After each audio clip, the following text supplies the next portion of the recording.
Paz do Senhor, meus queridos irmãos, queridos professores.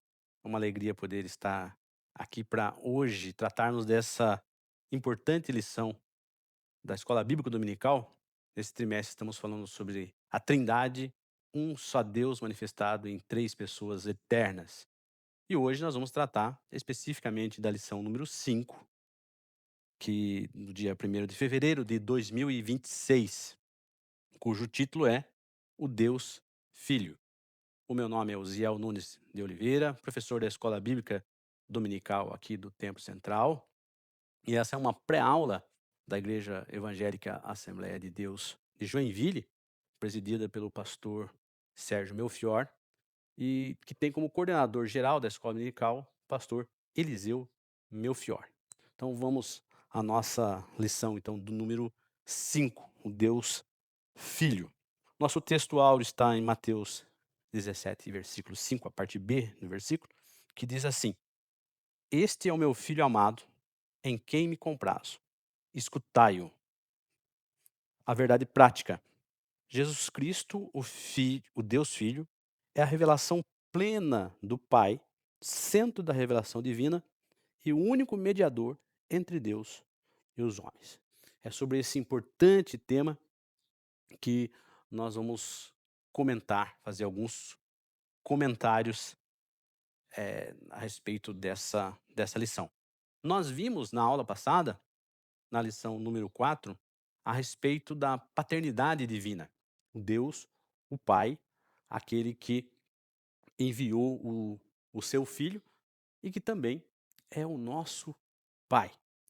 E hoje, então, vamos estudar sobre a segunda pessoa da Trindade, o Filho, a saber, Jesus Cristo de Nazaré. A nossa leitura bíblica em classe está no Evangelho de Lucas, capítulo 1, versículo 31 a 35, e Mateus 17, 1 a 8. A base bíblica dessa lição número 5, então, fala a respeito do nascimento miraculoso de Jesus, baseado em Lucas 1, e também a respeito da transfiguração de Jesus Cristo. Vamos ver como se relaciona esses dois pontos tão importantes, separados por mais de 30 anos. Querido professor, não esqueça, e isso é muito importante, os objetivos da nossa lição, dessa lição número 5. São três objetivos principais que deve estar, né, no nosso plano de aula, deve estar bem fixado em nossa mente, para que nós consigamos trazer toda essa mensagem dessa lição número 5. Primeiro objetivo, então, anote aí: explicar a concepção virginal e a deidade absoluta de Cristo. Então, concepção virginal, ou seja, Jesus nasceu da Virgem Maria e ele é Deus de forma absoluta. O segundo objetivo, mostrar a centralidade de Cristo como o cumprimento da lei e dos profetas. Veremos então nessa lição que Jesus ele é central em todo o Antigo Testamento. O Antigo Testamento aponta diretamente para Jesus. Então, a centralidade de Jesus, como cumprimento da lei e dos profetas, é o segundo objetivo de ensino dessa lição. E o terceiro objetivo, enfatizar a exclusividade de Cristo como único mediador e salvador. Eh, Jesus, ele é único quando estamos falando da salvação, da redenção, é a única ponte entre Deus e os homens. Esse é o nosso terceiro objetivo, enfatizar, deixar claro que Jesus é o único Salvador necessário. Muito bem. Então, com esses objetivos da lição em mente, é que nós, os professores, vamos passar para os alunos eh, esse importante tema de Deus, o Filho. Como introdução, eu queria trazer aqui que o mistério da Trindade, como já temos aprendido desde a lição 1, um só Deus manifestando-se em três pessoas eternas. Isso é um mistério, né, como já destacado na lição número 1, que às vezes desafia a nossa compreensão. Isso é natural. Nós somos pessoas limitadas no tempo, nós somos pessoas limitadas no conhecimento e dificilmente um raciocínio humano, ou um ser humano, por mais inteligente que seja, vai poder compreender todos os mistérios desse Deus triuno, um só Deus em três pessoas eternas. E é óbvio que há sempre várias ilustrações para tentar explicar como um só Deus pode manifestar-se em três pessoas. Eu trago aqui uma ilustração, mas já alertando você que eh, toda ilustração a respeito da Trindade, ela sempre vai ser pobre em algum aspecto. Então a ilustração ela vai tentar destacar algum ponto para que a gente compreenda, mas, como eu falei, tratando-se da pessoa do Deus Todo-Poderoso, qualquer tentativa de explicá-lo vão faltar palavras, sem sombra de dúvida. Mas eu quero trazer aqui uma ilustração que eh, talvez você conheça, ou compreenda um pouco melhor essa questão da Trindade. Imagine uma empresa, e quando se há uma grande empresa, a gente chama isso de uma pessoa jurídica. O que que é uma pessoa jurídica? A empresa ela tem personalidade própria, ela tem vontade própria, ela tem patrimônio. Então uma empresa é uma só. Mas e se essa empresa tiver três sócios com iguais poderes de comando, de administração? Então nós temos uma empresa e três sócios com o mesmo número de cotas, três sócios iguais. Então nós temos uma única empresa, mas três sócios que administram essa empresa. Como falei, é uma ilustração, ainda que pobre, mas que explicam pelo menos um dos aspectos da Trindade, que é uma pessoa e com um único Deus manifestado em três pessoas.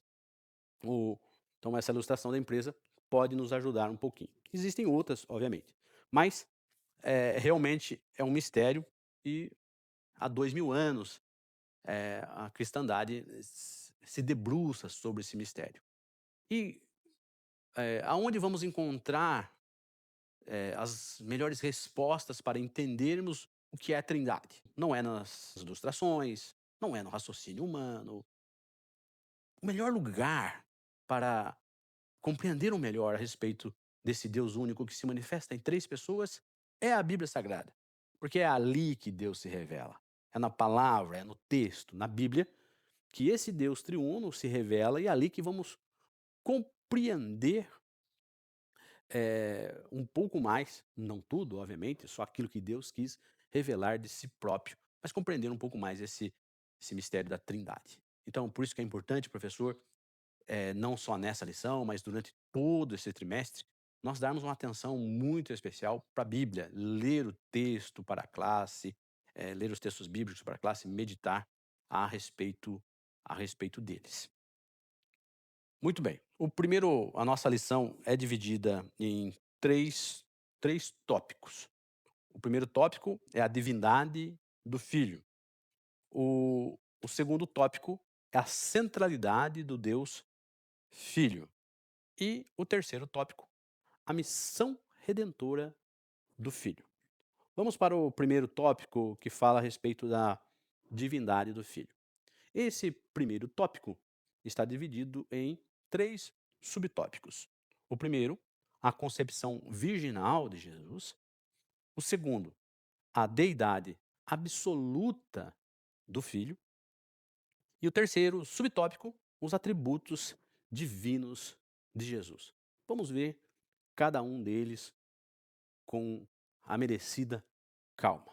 Então, o primeiro subtópico do tema A Divindade do Filho, a concepção virginal de Jesus. E para tanto, eu convido você para que leiamos aqui a nossa leitura bíblica em classe, e eu quero fazer uma leitura um pouco mais ampliada. A nossa leitura bíblica em classe está em Lucas 1, do 31 ao 35, mas eu quero começar em Lucas 1 e 26. E vamos ver o o texto puro aqui na nossa Bíblia, Revista Corrigida, o que que ele nos diz a respeito da concepção virginal de Jesus. Então diz assim o texto de Lucas 1 e 26. E no sexto mês foi o anjo Gabriel, enviado por Deus, a uma cidade da Galiléia chamada Nazaré, a uma virgem desposada com um varão cujo nome era José, da casa de Davi, e o nome da virgem era Maria. Quero fazer uma pequena pausa aqui na leitura para mencionar dois pontos importantes. Primeiro, o anjo, aqui a Bíblia menciona o nome dele, Gabriel. A Bíblia menciona poucos nomes de anjo, Gabriel é um deles. Foi enviado para dar essa notícia para uma mocinha, para uma menina, que ela estava, a Bíblia chama de desposada, ela estava noiva, mas não noiva no sentido de hoje. É um compromisso muito mais firme. Já era praticamente casada, faltava apenas a festa de casamento e a união física deles. Mas ela estava, digamos, já compromissada com José, que o texto destaca aqui que ele é da casa de Davi, ou seja, um homem de Judá e um descendente direto do rei Davi, esse José. Nós vamos ver em outros textos na Bíblia que também Maria era da família de Davi. E o texto destaca esse ponto importante, que ela era virgem, ou seja, ela não tinha tido relação sexual anterior. Continuamos então no texto. E entrando o anjo onde ela estava, disse: Salve, agraciada, o Senhor é contigo, bendita és tu entre as mulheres. E, vendo ela, turbou-se muito com aquelas palavras e considerava que saudação seria essa. Disse-lhe então o anjo: Maria, não temas, porque achaste graça diante de Deus. E eis que em teu ventre conceberás e darás à luz a um filho, e por-lhe-ás o nome de Jesus.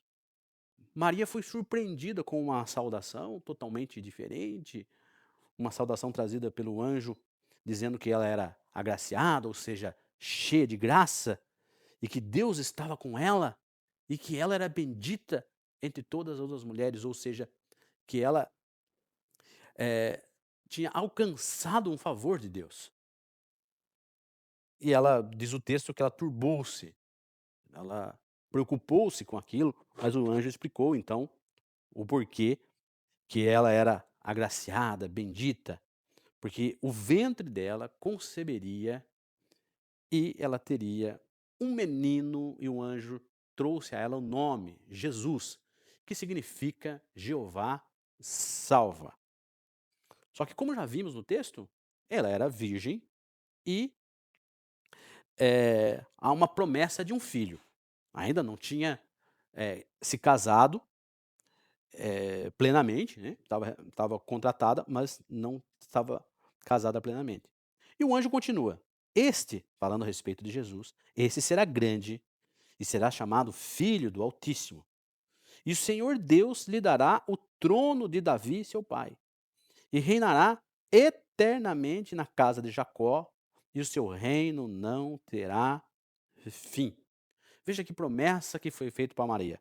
Não apenas um filho a ela, mas um filho do Altíssimo, ou seja, um filho do Deus Todo-Poderoso, e que viria para herdar o trono de Davi, seu pai, né?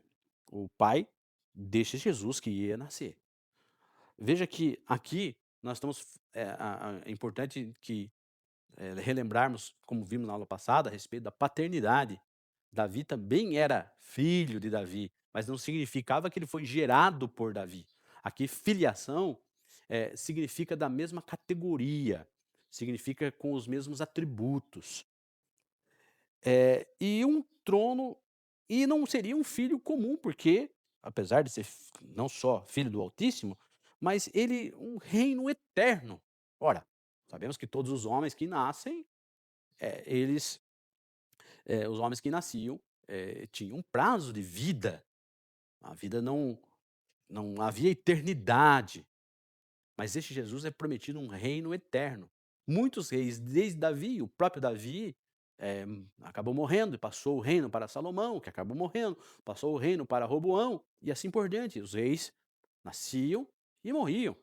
Mas aqui está prometido um rei eterno e um reino que não terá fim.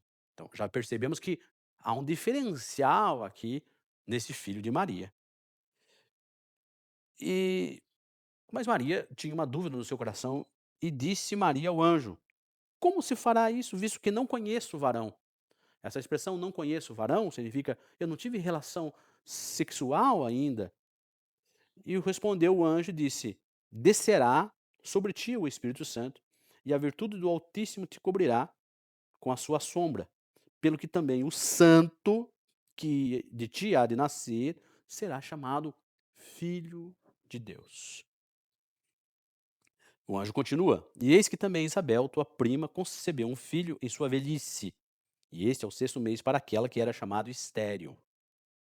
Note bem, porque para Deus nada é impossível. Disse então Maria: Eis aqui a serva do Senhor, cumpra-se em mim segundo a tua palavra. E o anjo ausentou-se dela.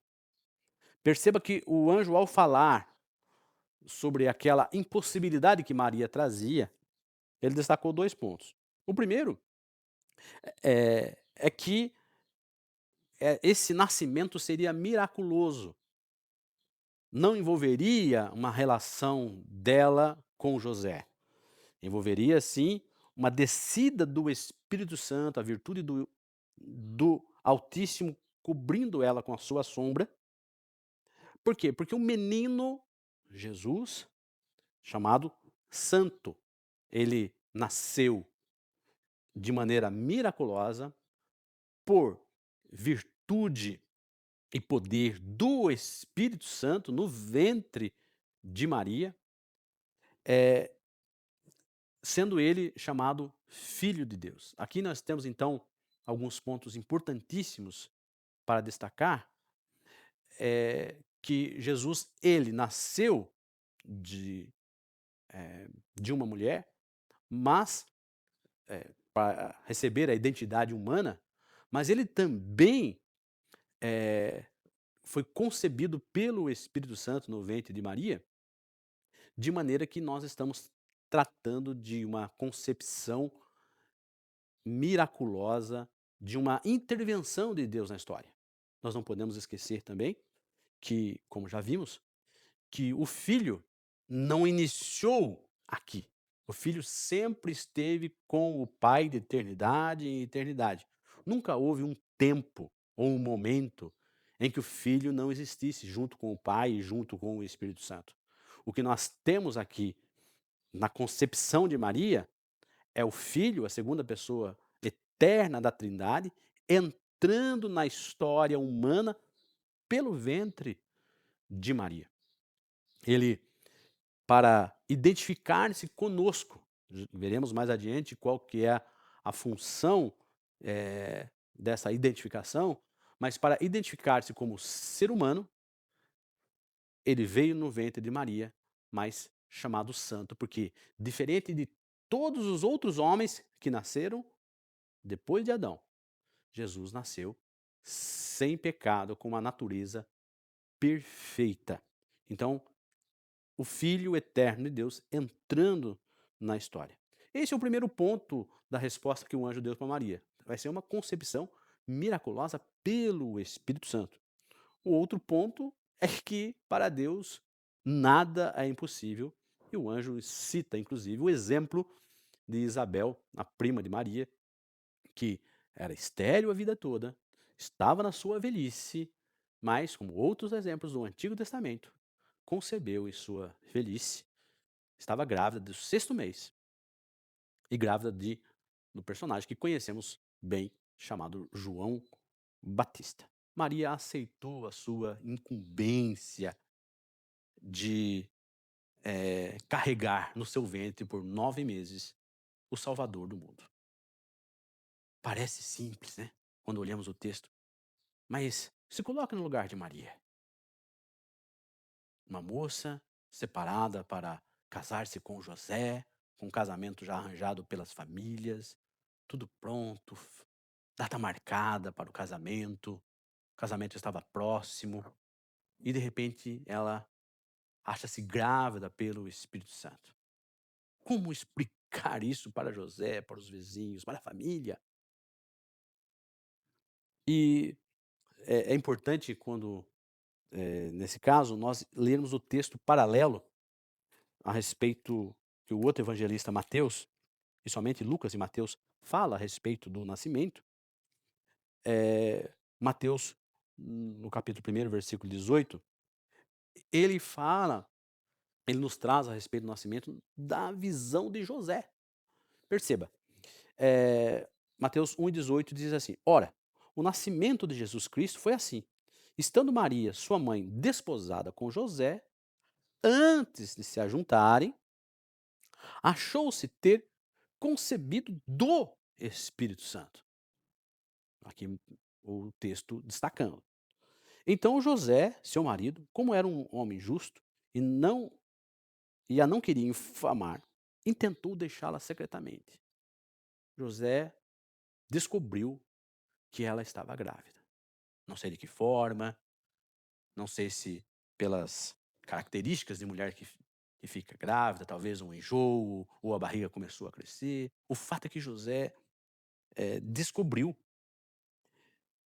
e ele estava projetando, diz o texto, e projetando ele isso, que seria deixá-la secretamente, eis que em sonho lhe apareceu um anjo do Senhor, dizendo: José, filho de Davi, não temas receber a Maria, tua mulher, porque o que nela está gerado é do Espírito Santo.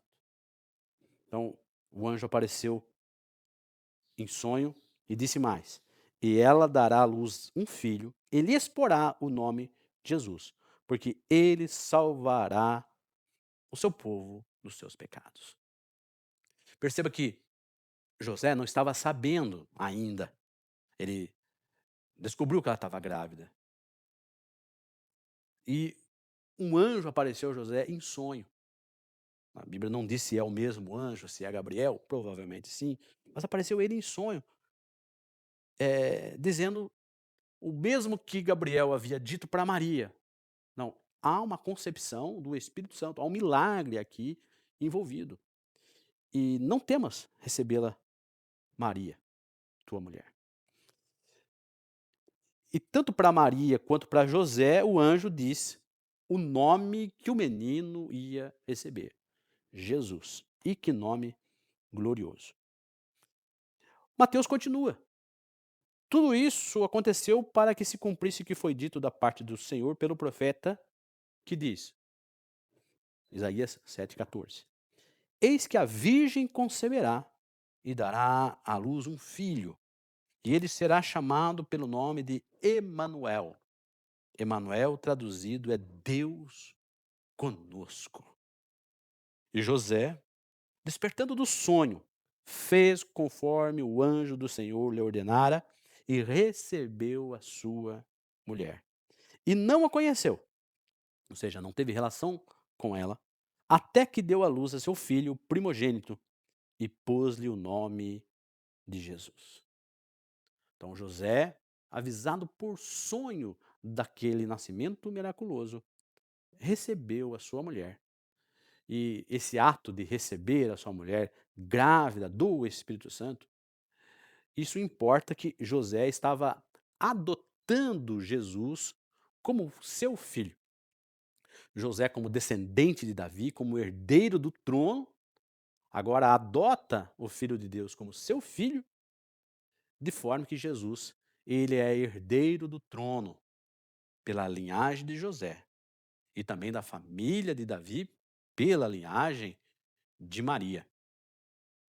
E é importante destacar no texto aqui que a Bíblia declara que Maria e José tiveram outros filhos, mas até o nascimento de Jesus ele não a conheceu, ou seja, não teve relações sexuais com ela até o nascimento de Jesus. Depois, eles continuaram como casal normal, tiveram outros filhos e filhas, conforme a Bíblia destaca em outros textos. Então, esse é o tópico número um, então, a concepção virginal, miraculosa de Jesus. O Filho, o Deus eterno, que sempre esteve na eternidade com Deus, agora entra na história como um bebezinho, nascido como sabemos, numa, num lugar muito simples, lá em Belém, enrolado em panos e colocado numa manjedoura. O Deus de toda a eternidade, agora ali sendo carregado, alimentado por Maria, mostra a condescendência de Deus, o amor de Deus por cada um de nós ao enviar o seu filho. Mas esse menino, como dissemos, que nasceu, ele não começou a sua história ali. O segundo subtópico da divindade do Filho fala a respeito da deidade absoluta de Cristo, ou seja, que ele é Deus na sua inteireza. E para tanto, nós precisamos ler aqui na nossa Bíblia, no Evangelho de João, capítulo 1, que aliás vai ser o tema da próxima lição, lição número 6, que é o filho, o verbo, né? Na próxima lição nós vamos estudar com mais clareza João 1 em diante, fala- porque falaremos sobre o Filho, o Verbo de Deus. Mas, para que entendamos que esse Filho que nasceu também é Deus eternamente, que diz assim, João 1:1, no princípio era o Verbo, e o Verbo estava com Deus, e o Verbo era Deus. Ele estava no princípio com Deus, todas as coisas foram feitas por ele, e sem ele nada do que foi feito se fez. Nele estava a vida, e a vida era a luz dos homens. Então, esse verbo, mas será que esse verbo que João está falando aqui, que o evangelista João está falando, é o mesmo Jesus? Sim, é o mesmo Jesus. Em João 1,14, perceba, e o verbo se fez carne e habitou entre nós. Olha aqui, e vimos a sua glória como a glória do unigênito do Pai, cheio de graça e de verdade. O Verbo eterno, o Deus eterno, a segunda pessoa da Trindade. O Verbo, o Logos, a razão, a lógica, a organização, aquele que criou todas as coisas, a luz, se fez carne e habitou. E eu sempre gosto de mencionar que esse habitou significa tabernaculou, ele veio morar conosco. E João ainda destaca: e vimos a sua glória, como a glória do unigênito do Pai, ou seja, o ser único do Pai, o Filho único, no sentido que só Ele tem toda a glória e toda a graça, e só nele reside toda a plenitude da divindade, cheio de graça e de verdade. Para deixar ainda mais claro a respeito da deidade de Jesus, o mesmo evangelista João, no capítulo 10, versículo 30, ele destaca quando Jesus fala assim: eu e o Pai somos um. Na oração sacerdotal, registrada por João, Jesus destaca na oração que ele e o Pai vivem em perfeita unidade, que são um. João 14:9, Jesus também explica ali para Felipe, naquela ocasião, quem me vê a mim, vê o Pai. Olhar o Filho é olhar o Pai. O Filho não é uma fotografia de Deus. O Filho é a plenitude de Deus, agora em carne. Deus, o Emanuel, o Deus conosco, veio caminhar e estar conosco. Eh, a nossa lição destaca, e é importante isso, professor, é importante não esquecer desse ponto, o concílio ali de Calcedônia, que fala a respeito da união das 2 naturezas em Jesus. Então nós temos a natureza divina e a natureza humana. Ele é 100% Deus e 100% humana. E o que que a nossa lição diz a respeito do concílio de Calcedônia? Essa união das 2 naturezas é sem confusão, sem mudança, sem divisão e sem separação. 2 naturezas, ou, em termos teológicos, uma união teantrópica, ou Deus e o homem numa só pessoa, o bendito Jesus Cristo de Nazaré.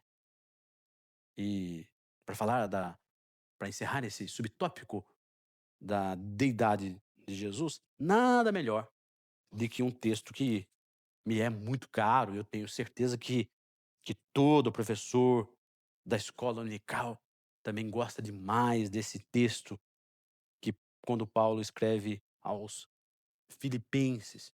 Perceba aqui essa, no texto, essa identificação do Deus eterno na forma humana. Perceba. De sorte que haja em vós o mesmo sentimento que houve também em Cristo Jesus, que, sendo em forma de Deus, não teve por usurpação ser igual a Deus, mas aniquilou-se a si mesmo, tomando a forma de servo, fazendo-se semelhante aos homens.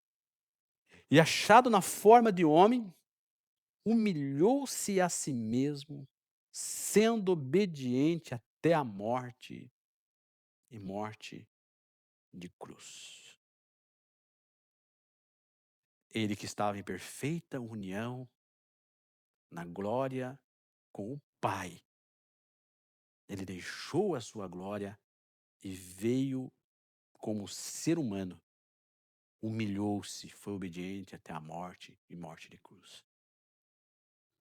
Mas precisamos continuar no texto, porque a história não termina assim. Olha que Paulo continua no texto. Pelo que também Deus o exaltou soberanamente e lhe deu um nome que é sobre todo o nome, para que ao nome de Jesus se dobre todo o joelho dos que estão no céu e na terra e debaixo da terra, e toda língua confesse que Jesus Cristo é o Senhor, para a glória de Deus Pai. Aquele Jesus que entregou a sua vida ali na cruz, ele ressuscitou ao terceiro dia. E Deus o exaltou, colocou assentado à direita, à sua direita. E vai chegar um momento na história em que todo joelho se dobrará, toda língua confessará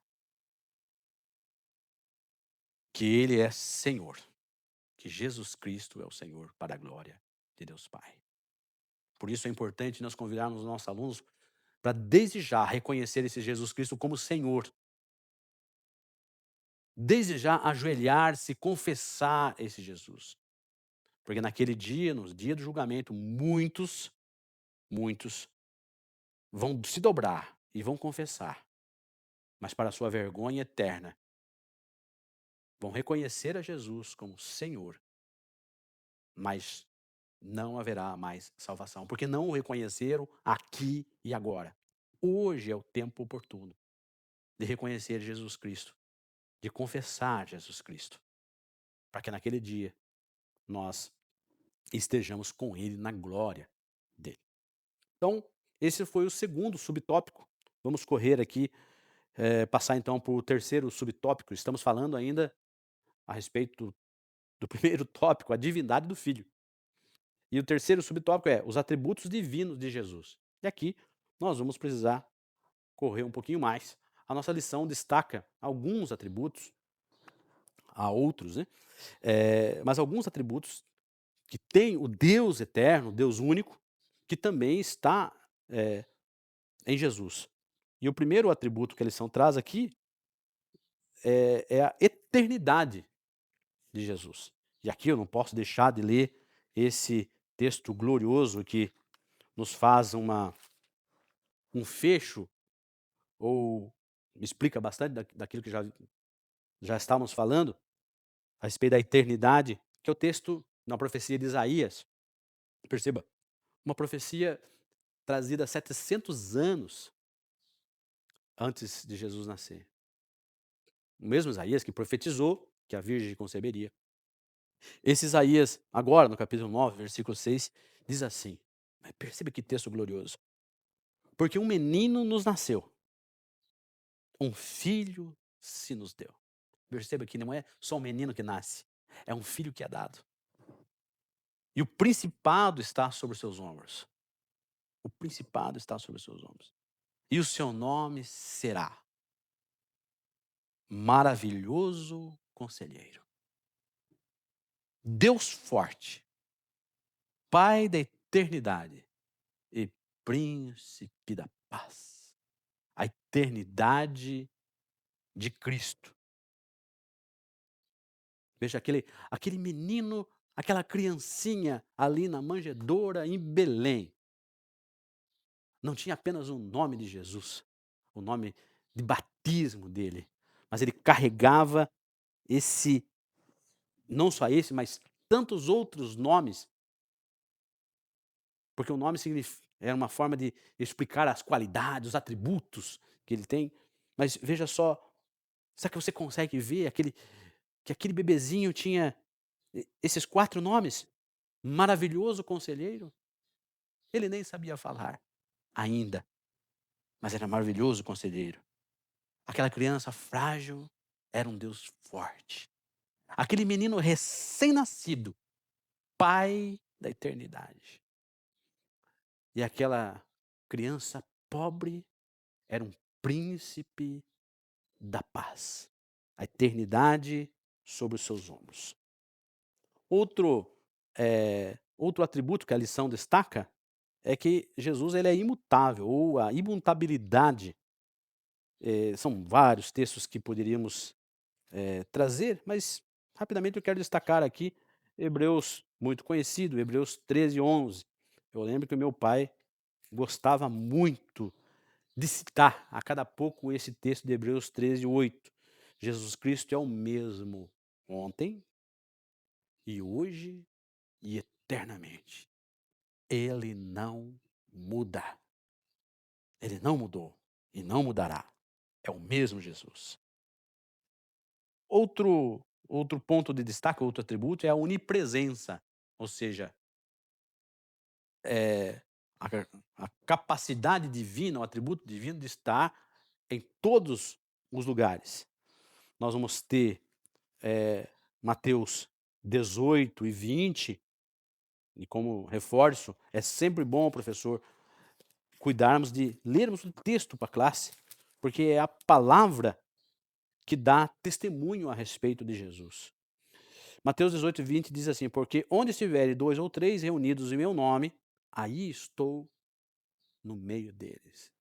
Eu sei, você já deve estar lembrando, e quem sabe já até está me cobrando, mas não vai falar sobre Mateus 28:20? Sim, Mateus 28:20 também diz assim, ó: ensinando a guardar todas as coisas que eu vos tenho mandado, e eis que estou convosco todos os dias, até a consumação dos séculos. Convosco todos os dias.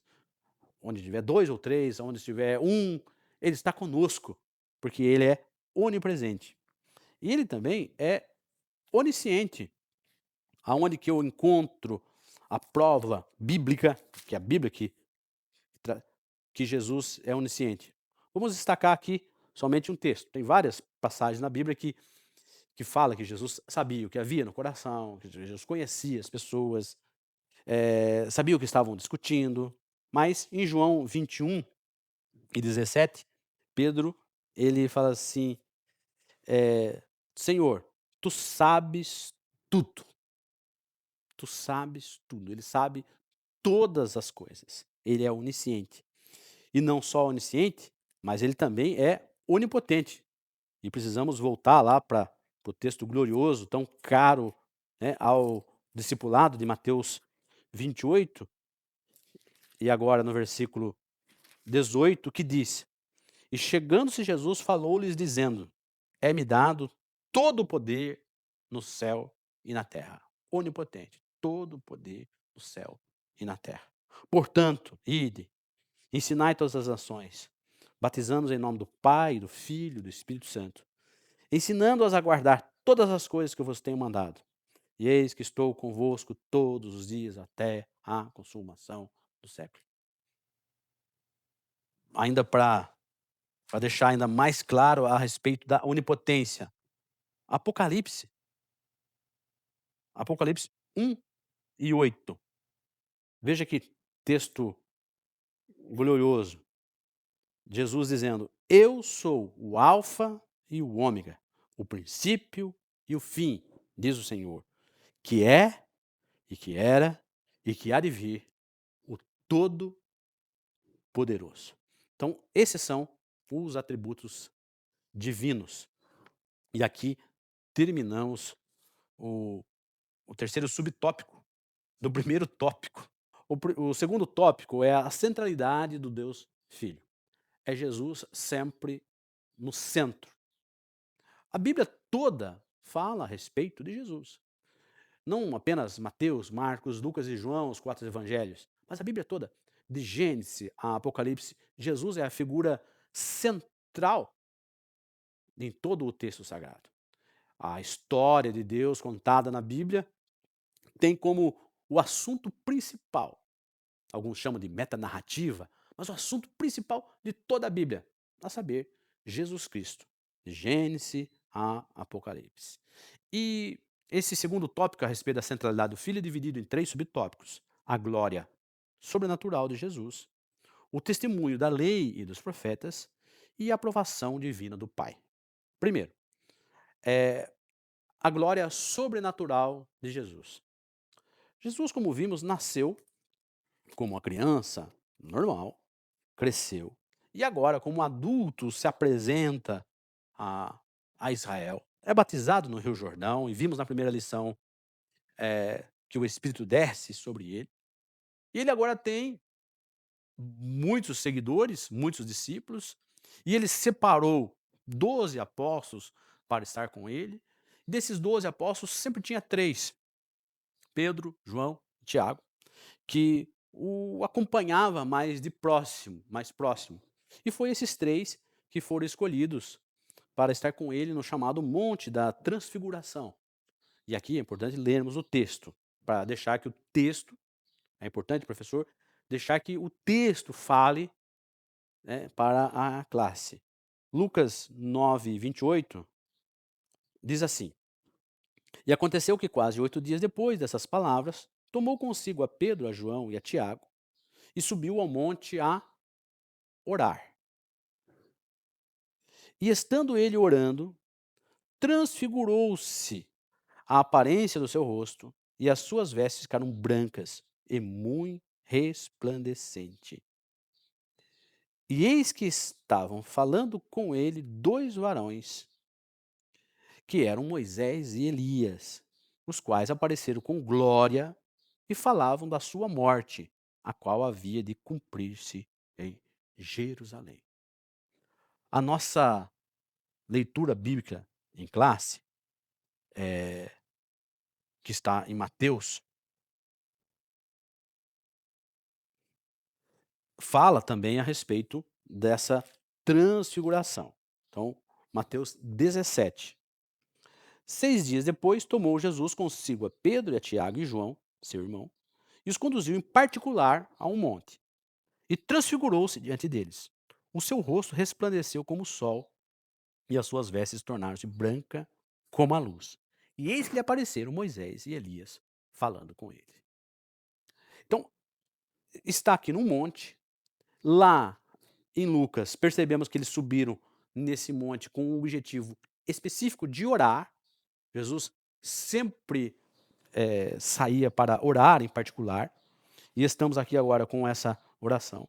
E estando ele orando, diz Lucas, transfigurou-se. Aqui, o que que é essa transfiguração? É a glória que ele tem inerente nele, nele só. A glória divina dele agora ultrapassa, suplanta a carne, o corpo. E Mateus fala que ele resplandeceu como o sol e as suas vestes brancas como a luz. Nenhum homem é assim.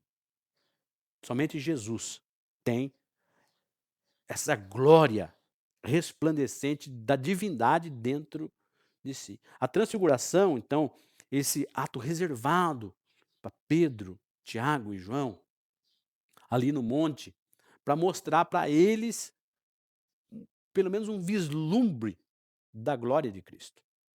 Então, o seu rosto como o sol, as suas vestes ficaram resplandecentes e brancas.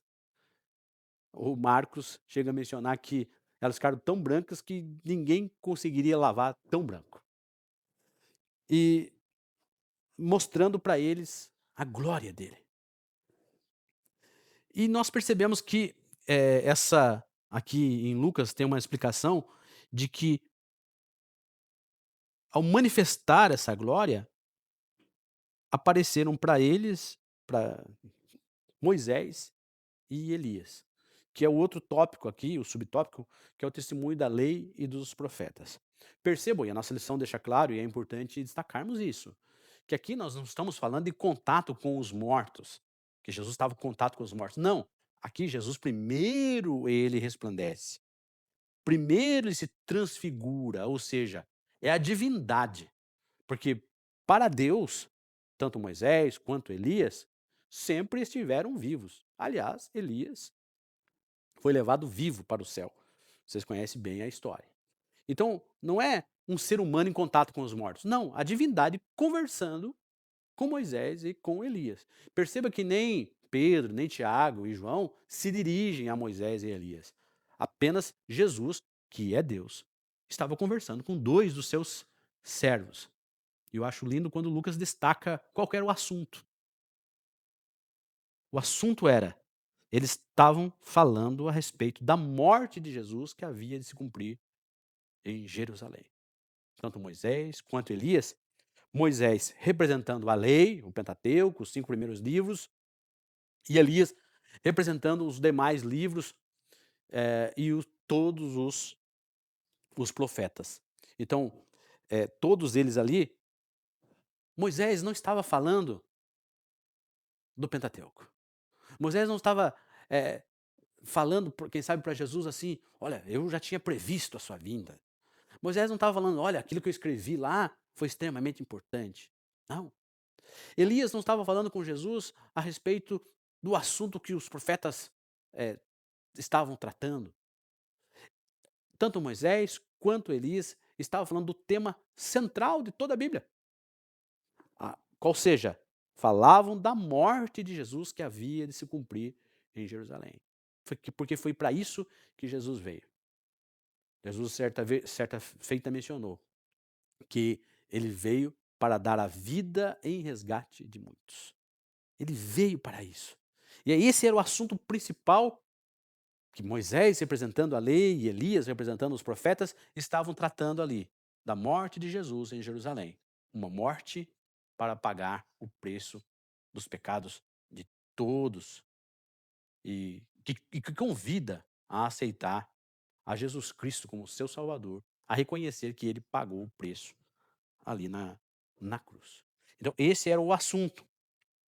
E eu queria destacar aqui, quem sabe você tenha curiosidade a respeito, mas o que o Antigo Testamento fala a respeito de Jesus? Fala muitas coisas. E a Bíblia de Estudo Pentecostal, ela relaciona quando, ali depois que termina o Salmo 150, ela relaciona profecias do Antigo Testamento cumpridas em Jesus Cristo. Ela traz aqui um gráfico grande, e não são poucas as profecias destacadas. Aqui é importante lembrar que são profecias, digamos, diretas. E quantas são essas profecias diretas destacadas aqui na Bíblia de Estudo Pentecostal? 115 profecias do Antigo Testamento que se cumprem na vida de Jesus. E por que eu digo profecias diretas? Porque nós temos ainda as profecias indiretas, as os fatos relacionados que apontam para Jesus. Por exemplo, José. A vida de José aponta para Jesus. O sacrifício de Isaac por Abraão aponta para Jesus. Então, as profecias diretas destacadas aqui pelo pentecostal são 115, mas nós temos as indiretas, os tipos, as sombras. O Antigo Testamento todo aponta para Jesus. E não podemos esquecer e vamos continuar aqui na leitura um pouquinho do texto da transfiguração, que diz assim: E Pedro, os que estavam com eles, estavam carregados de sono. Lucas 9:32. E quando despertaram, viram a sua glória e aqueles dois varões que estavam com ele. E aconteceu que quando aqueles que se apartaram dele, disse Pedro a Jesus: Mestre, bom é que nós estejamos aqui. Façamos 3 tendas, uma para ti, uma para Moisés, uma para Elias. Perceba que o texto diz: não sabendo o que dizia. Não era para construir tenda para ninguém. Por quê? Porque Jesus era o único tabernáculo, a única tenda que interessava. E dizendo ele isso, veio uma nuvem que os cobriu com a sua sombra, e entrando eles na nuvem, temeram. E saindo da nuvem uma voz que dizia: Este é o meu filho amado, a ele ouvi. Este é o meu filho amado, a ele ouvi. E tendo soado aquela voz, Jesus foi achado só. E eles calaram-se, e por aqueles dias não contaram a ninguém nada do que tinha visto. Mateus também traz o mesmo destaque a respeito dessa voz na nuvem, o pai falando a respeito do filho. Este é o meu filho amado, a ele ouvi. Mateus, vamos ver se Mateus traz algum detalhe diferente a respeito dessa transfiguração, dessa declaração de Deus. Diz assim: E estando ele ainda a falar, eis que uma nuvem luminosa os cobriu. E da nuvem saiu uma voz que dizia: Este é o meu filho amado, em quem me comprazo. Então, Mateus acrescenta esse detalhe: em quem eu tenho prazer, escutai-o. Aqui, este é o meu filho amado, em quem eu me comprazo, é a mesma frase que Deus usou para se referir a Jesus ali no dia do batismo. Mas perceba que há um acréscimo importante aqui, que é o escutai. Podemos dizer o comprazo, o tem prazer, em quem eu me agrado, ou seja, a quem eu recebo. Ali, no batismo, está se referindo a Jesus como sacerdote, como sumo sacerdote que ele é. Ou seja, o sumo sacerdote faz um sacrifício para para agradar a Deus. E como o sacrifício de Cristo agradou a Deus. E aqui na transfiguração há essa expressão escutai. Significa que, além de sacerdote, Jesus é profeta. É para escutar o filho. Moisés e Elias, eles apenas trouxeram sombras. Eles apenas trouxeram algumas instruções. Mas é no filho que nós encontramos toda a razão de ouvir. Moisés e Elias foram importantes e trouxeram o texto importante. Mas é no filho que nós vamos encontrar a centralidade daquilo que Deus quer que ouçamos. E o texto declara, de Mateus, e a nossa lição também faz esse destaque, que uma vez ouvido essa voz, isso é importante, os discípulos, ouvindo isso, caíram sobre o seu rosto e tiveram grande medo. E aproximando-se de Jesus, tocou-lhes e disse: Levantai-vos e não tenhais medo. E erguendo eles os olhos, ninguém viram, senão a Jesus. Esse é o convite da centralidade do Filho. Ver e ouvir não outro a não ser Jesus Cristo. O terceiro tópico fala a respeito da missão redentora do Filho. O Filho como revelação suprema. E aquilo que estamos falando é bem documentado aqui, sobre a centralidade do Filho, né?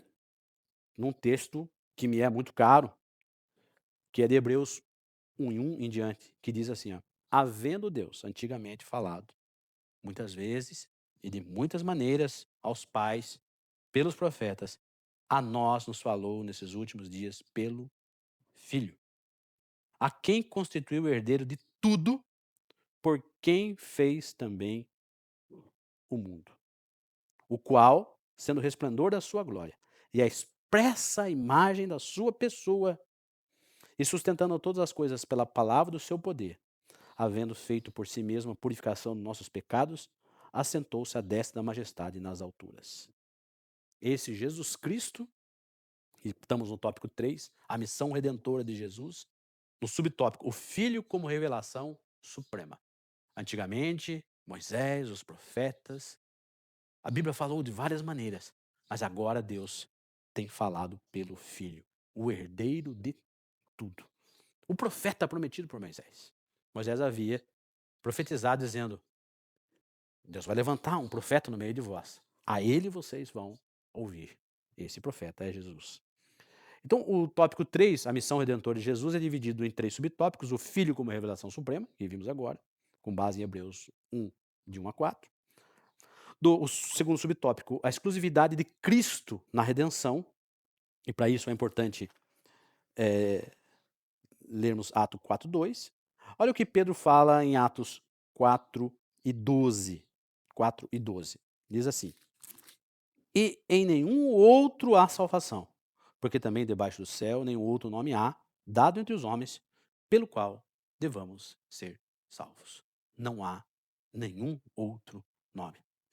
Paulo vai deixar isso claríssimo quando ele escreve para Timóteo, na primeira carta a Timóteo, no capítulo 2, e versículo 5 e versículo 6, diz assim, ó: Porque há um só Deus e um só mediador entre Deus e os homens, Jesus Cristo, o homem, o qual deu a si mesmo em preço de redenção por todos, para servir de testemunho a seu tempo. Há um só Deus e um só mediador. Não há nenhum outro nome. O terceiro subtópico é o aprendizado pela experiência. Eu queria convidar você para ler na sua Bíblia, descobrir o que Pedro e João, qual foi a experiência, que experiência eles passaram. Eles escreveram. Então Pedro escreve na segunda carta de Pedro, capítulo 1, versículo 16 e 17, a respeito do que ele viu no Monte da Transfiguração, a glória que ele viu. Eu convido você a ler, abrir a sua Bíblia agora, faça o exercício, abre a sua Bíblia, segunda carta de Pedro 1, 16 e 17, e veja o testemunho de Pedro, o que ele viu ali no Monte da Transfiguração. E eu convido você também a ver o testemunho de Pedro, o testemunho de João, a respeito também desse mesmo fato, que João registra na primeira carta dele, capítulo 1, versículo 1 a 3. Abra agora a sua Bíblia, então, e leia aí, primeira carta de João, capítulo 1, do versículo 1 ao 3, e veja o aprendizado pela experiência ali no Monte da Transfiguração. Vamos concluir. E eu queria perguntar, você reconhece a divindade de Jesus? Quem é Jesus para ti? Há muitas igrejas, muitas religiões em que Jesus é mais um profeta, que Jesus é uma pessoa que nasceu e não é um ser divino. Mas para nós, Jesus Cristo é o eterno Filho de Deus, que nasceu de Maria, ainda virgem, mas que é o Santo, o Filho de Deus, Filho do Altíssimo, Todo-Poderoso, herdeiro do trono de Davi, o Cordeiro de Deus, que tira o pecado do mundo, morto antes da fundação do mundo. Então, Jesus não é apenas um homem maravilhoso que nasceu. Não, é o Deus eterno que entrou na história da humanidade e ele quer entrar na sua história. Ele quer fazer parte da sua história. Quer que você também o reconheça como Senhor da sua vida. Amém? Deus que abençoe a cada um dos irmãos. E a próxima lição, espetacular. Vamos continuar aí falando a respeito do Filho. Então, na próxima aula, o Filho como verbo de Deus. Vamos estudar o que é esse verbos, esse logos. Eu convido você a estar conosco aí na próxima lição e a frequentar a escola dominical nesse trimestre tão glorioso em que estamos aprendendo a respeito da Trindade. Deus que abençoe a cada um dos irmãos.